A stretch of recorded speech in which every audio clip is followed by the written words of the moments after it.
What's up, Helldivers? Sly Spy Gaming here, and in this video, we'll be going over the new Helldivers updates this week. We'll be talking about Arrowhead's most recent patch to Helldivers, patch 1.0.202, as well as the huge new changes in the Galactic War and what has all been dropped in the new Democratic Detonation Warbond. We'll also just do a teeny bit of speculation on what is to come. As per usual, this may be a longer video, so feel free to skip to whatever section that you want in the timestamps below. But before I dive into everything in Helldivers this week, I would love if you guys could leave a like. Let's see if we can hit at least 100 likes on this video. Additionally, let me know what you're most excited about in the Democratic Detonation Warbond. Lastly, I just wanted to invite you all to come and join my Discord community where we talk about Helldivers in more depth, and you can get notified as soon as I drop my Helldivers videos. If you're interested in fighting for democracy on the galactic scale, check the link in the description below and join our Discord server. Without further ado, let's get into everything Helldivers this week. So since the last update, there have been some crazy changes along the automaton front in the Galactic War. Operation Swift Disassembly went off like gangbusters and we completely eradicated the automatons. Well, at least we thought. We were able to see quite a lot of things, such as the long-rumored Star Wars-esque Factory Strider, which was just such a treat, and the automaton gunships, which I think are now the most annoying enemy in the game. Nevertheless, the Helldivers were able to take the last bastion of the bots and wipe them out for good. Well, for good for 2 days. If everyone actually thought that they were gone, think again, because the automatons are back, baby. For a brief stint though, we fought some bugs for oil, but who really cares about any of that when the bots have already come back? So let's just skip over the boring bug stuff, okay? Awesome. So mere days after the bots' eradication, they have surprisingly come back with inventions that not even the Dark Knight can compete with. Breaking full character and reading what Twitter has to say, the official Helldivers 2 Twitter says this: "As suspected all along, the previous bot force was merely a vanguard. A massive fleet has now begun an assault on Cyberstan and the surrounding planets. Helldivers, hold back this unprovoked invasion. The fight continues." For those unfamiliar, Cyberstan was the homeworld of the cyborgs, who were the creators of the automatons. This icy planet, located in the Valdis sector, could be what the automatons were after all along, and for those who have been following my previous videos, this is what the bots meant when they were discussing the reclamation. However, they reclaimed much more than just Cyberstan. Following the massive invasion of the Valdis sector, they additionally invaded and occupied the Lacale sector, the Andromeda sector, and the Hydra sector. According to the game, this fleet dwarfs the automaton armies destroyed in Operation Swift Disassembly. Therefore, High Command has ordered all Helldivers to deploy immediately to the defense of these sectors. And while to me this feels like an odd plot twist that was just dropped instead of built up to, it is what it is, and I never really thought that the bots were gone for good. However, one mysteriously interesting sentence that was placed in the major order is this: where the automatons hid this fleet and what their true intentions are, those questions must be answered later. What do you guys all think that this means, and what do you think that they're alluding to? Moving on to what everyone has been excited about, and that is the Democratic Detonation Warbond. Taking a look at the first page here, kind of take a look at the miscellaneous things here first. So we have the Harbinger of True Equality player card. Kind of looks like the normal, I guess, Helldivers player cards. We also have 100 super credits, so similar to how it was in the Cutting Edge. I believe that there will be 100 super credits on each page. But yeah, so that's equal to $1. My biggest problem with this, as I stated before during my Cutting Edge breakdown, was that it doesn't really give you enough to get the next Warbond. However, they do provide you opportunities to get super credits while actually playing through the game. So that's pretty nice. Moving on here, and we get a victory pose on the first page, just called Squat. Moving on to, I guess, the armor on the first page. We have the Harbinger of True Equality cape, which this actually does look pretty sweet.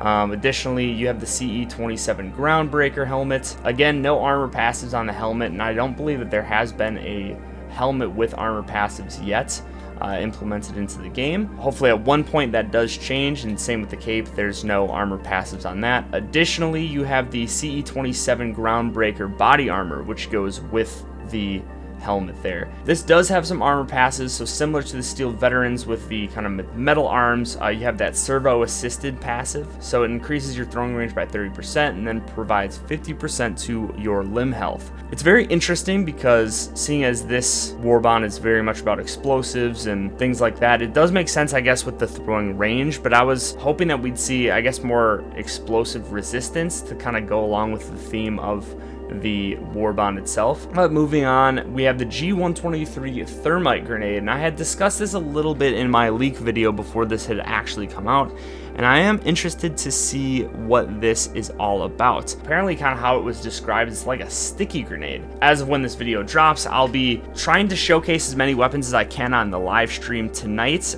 just kind of get a gauge for how the entire Warbond is in general. With the fire damage and everything being buffed, this might actually be kind of an interesting one to take in. I don't think that this is something that would, you know, blow up bug holes or blow up the automaton fabricators, but this could be an interesting grenade regardless, just because of the damage output that it could potentially have. And then lastly, on the first page, we have the BR-14 Adjudicator. A lot of people are super excited about this marksman rifle. Again, we're going to be checking it out tonight. So the damage on here is 80, capacity of 25, recoil of 50, and the fire rate is 550. The big thing on this though is that it has medium armor penetrating. So again, we'll take a look at this, see exactly kind of how it all plays out, and we'll go from there. We move on to the second page of the Warbond. Similar to the last one, we'll kind of just go through the miscellaneous items first. So we have a player called Eagle's Fury. Nothing too special about that there.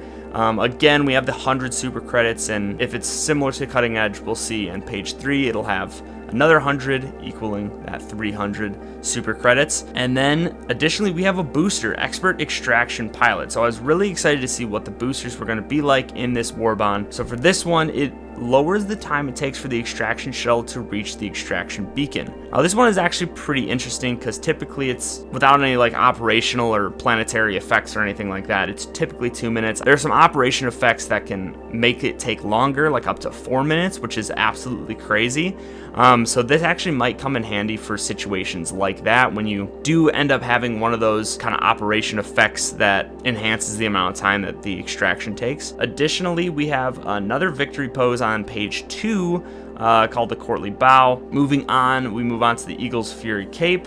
Actually, that's a pretty interesting cape. I do like the long on one side. It's a little different than some of the other capes. Again, no armor passives on that. Additionally, moving on to the armors, we have the C07 Demolition Specialist. Again, no armor passives going on there for the helmet, typical, standard to most of the other helmets. So looking at the C07 Demolition Specialist, we see that it has an armor rating of 64. I believe that this is a light armor, a speed of 536, so it's not the fastest armor in the game currently, but it does have more armor rating than the fastest. It's kind of in that middle ground of light armor there. And then stamina regen of 118. Additionally, it has the armor passive of the engineering kit, which further reduces the recoil when crouching or prone, and then increases the initial inventory and holding capacity of grenades by 2. So this, I mean, this does actually make sense for kind of the Democratic Detonation Warbond. Kind of goes along with that theme, giving you more inventory and holding capacity of grenades. Also, really like the look of this. Surprised that this is actually a light armor. To me, this is actually probably one of the cooler light armors currently in the game from what I've seen. Additionally, we have the R36 Eruptor. Okay, this is the gun that I'm tied for excitement in this Warbond to see what it's going to be like. Initial gameplay from what I saw of this gun actually allows you to close bug holes. It allows you to blow up the automaton fabricators. So I'm really excited. As you can see, a damage of 380, but a capacity of only 5 shots before reload. So that could be the major problem here. Recoil of 75 and then a fire rate of 25, but you can see it's medium armor penetrating and then it's also explosive. Moving on to page 3, let's take a look at some of the miscellaneous items here first. So we have the Freedom's Tapestry, and this kind of, again, just looks like your standard Helldivers player card, nothing to get too excited about. You also have, again, like I said, the 100 super credits. This does lead to 300 super credits for the Warbond. Not enough to get the next Warbond, which I'm sure will be 1,000, but it will get you a pretty good head start here. And then additionally, we have the victory pose of Boxer. We have the Freedom's Tapestry Cape. Now, while the player card might not have looked that cool, this cape is actually pretty badass in my opinion. I really like the look of it with the gray, black, and yellow there. And then it does go down a little bit lower in the center there, so that does look pretty cool, I'm not gonna lie. Additionally, you have the FS55 Devastator helmet. This thing looks pretty awesome. I'm assuming that this is going to be a heavy armor going along with the actual body armor here with the FS55 Devastator armor. And yeah, as you can see, armor rating 55, decreased speed, decreased stamina regen. The armor passive on this is fortified, so further reduces recoil when crouching or prone, and then provides 50% resistance to explosive damage. So this is kind of what I was expecting, more along the lines of something that you would actually see in this Democratic Detonation Warbond. This would be insane armor to bring into an Automaton Eradicate. This would be exceptionally good armor, seeing as that's not really something that you're running around too much in. So keep that in mind. Moving on to the weapons, and we'll start with the CB9 Exploding Crossbow. So looking at initial gameplay of this, I don't know how good this is going to really be. Obviously, the damage is pretty high, 420 damage here, and a capacity of 5, similar to the Eruptor. The recoil is 35 and fire rate is 50. Problem is that this doesn't have any armor penetration from what I've seen, and I mean, while it is going to be good to close up bug holes or automaton fabricators, how good this will actually be in combat, I am not entirely sure that this will be feasible. If you do want to see a little bit of gameplay, this was in my upcoming leaked weapons video. I can link that in the description below if you want to see that. I guess how much it limits you is the biggest issue that I have with this from what I've seen. Moving on from that, and then huge difference in the opinion here, the GP31 grenade pistol. Now this is one that I am super stoked for. Damage is 600, capacity of 1, which that's the biggest downfall of this weapon as a sidearm, is that it does have a capacity of only 1 shot until you have to reload. Recoil of 43, and then a fire rate of 900, which with this doesn't really matter too much. Again, if you want to see some more gameplay, this is something that you can go and take a look at in that weapons leak video as well. It is one-handed and explosive. This is something that you'll be able to close bug holes with, you'll be able to close automaton fabricators with, and is an pretty explosive thing to switch to in the middle of a fight. So this is one that I am super excited about, and you'll be able to kind of mix up your loadout a little bit more now with this. You'll be able to kind of have some different grenade sets. For instance, I run the impact grenade. I could switch it out with this, which I don't typically use my sidearm anyway. I could switch it out with this and then run a different grenade, such as the thermite, just to test it out and see how that is, or the stun grenade, for instance. So this honestly opens up a lot of opportunities for some different builds and loadouts and things. So again, you get 3 different armor sets, 3 different capes, 3 different victory poses, 300 super credits. You get 3 different player cards, 3 different primary weapons, 1 additional sidearm, and then also 1 additional grenade in this Warbond. On top of that, you also get 1 additional booster. Moving on from that full breakdown of the new Democratic Warbond, and we'll really get into what was all changed in the newest patch that they dropped, as well as some of the new features that were added in the game this week. So starting off with a breakdown of the patch, first up, let's talk about the gameplay improvements. The new update 1.0.202 does bring a revamped stats UI for the weapons, specifically addressing explosive damage. Now, this kind of makes sense, seeing as we're getting the Democratic Detonation Warbond this week, but this pretty much ensures that weapons like the PLAS-1 Scorcher are accurately represented in the UI and give players a better understanding of the impact on the battlefield. This update also includes a slew of different fixes addressing various crashes that players have encountered.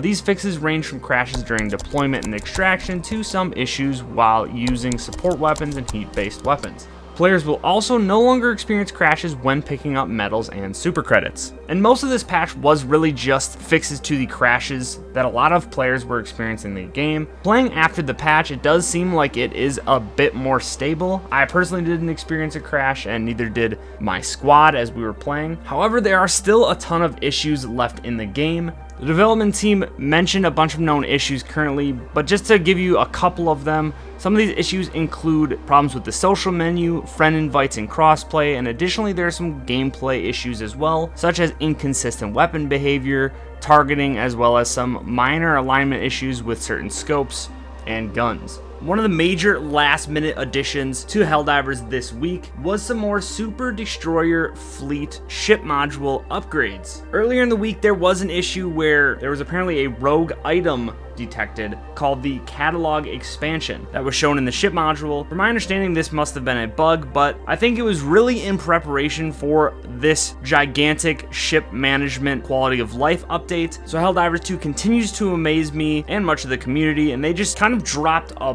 bunch of new ship upgrades. I'm going to be kind of going into this a little bit more in detail. So under the Patriotic Administration Center, they dropped the Superior Packing Methodology module. This new upgrade will actually make it to where resupply boxes will refill support weapons with the maximum number of carryable magazines. Additionally, in the orbital cannon section, they added the Atmospheric Monitoring module, which actually makes it to where the orbital HE barrage spread is reduced by 15%.